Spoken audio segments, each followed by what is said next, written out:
Welcome to Intro to Ignatian Spirituality with SEEL Spokane. Each week during Lent this year, we will be connecting the Sunday readings with a theme from the spiritual exercises. This first Sunday of Lent, we will be discussing St. Ignatius's meditation on the two standards. The Gospel reading for the first Sunday of Lent is a temptation of Jesus while in the desert to pray and fast for 40 days. During this time, Jesus was tempted with food, earthly comforts, and power by Satan. We are invited to consider how the temptation of Jesus by Satan is very much like what happens to you and I every day. Lent offers us the opportunity to become more Christ-like in our everyday lives. We have the opportunity to acknowledge our failings and our shortcomings, to concentrate on the gifts that God has given us, to reach beyond our daily lives, to move beyond the ruts that we find ourselves in. Today, we are bombarded by social media and television with needing to keep up with our neighbors, to climb the social ladder, as well as fighting for more power and influence in our careers. Our children and grandchildren want the latest gadgets, basketball shoes, sportswear, video games, cell phones. Contrast that with a friend who is satisfied with what she has accomplished and finds solace and strength in what she can do for the vulnerable and the less fortunate. Your friend or neighbor who takes time to seek out those in need.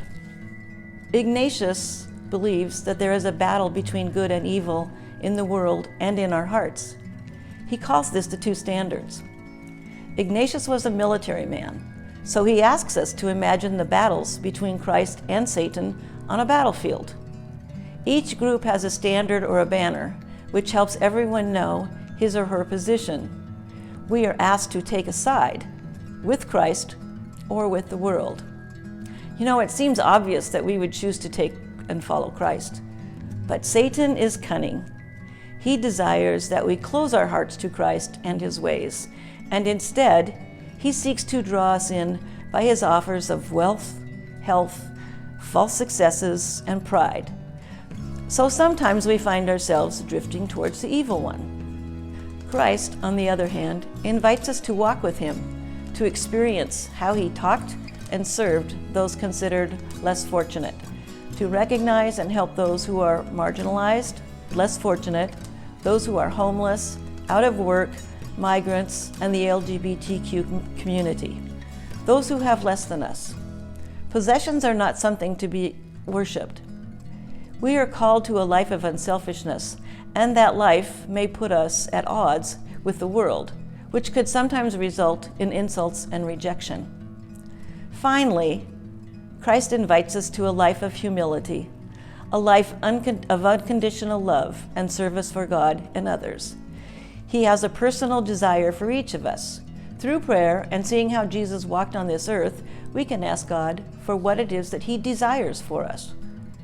We do this by putting ourselves in the gospel and being with Jesus, asking ourselves, what am I being called to? Who am I? What am I? And what is it that God wants me to do?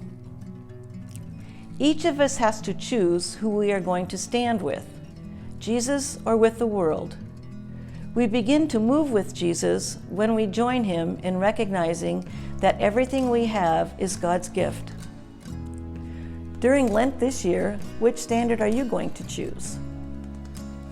We can begin by asking ourselves, what am I doing for Christ? What have I done for Christ? What ought I do for Christ?